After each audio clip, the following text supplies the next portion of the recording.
الرحمن علم القرآن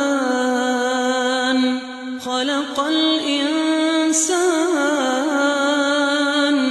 علمه البيان الشمس والقمر بحسبان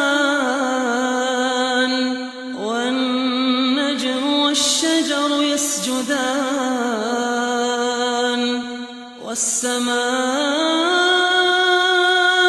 رفعها ووضع الميزان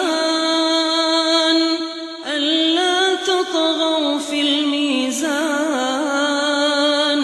وأقيموا الوزن بالقسط ولا تخسروا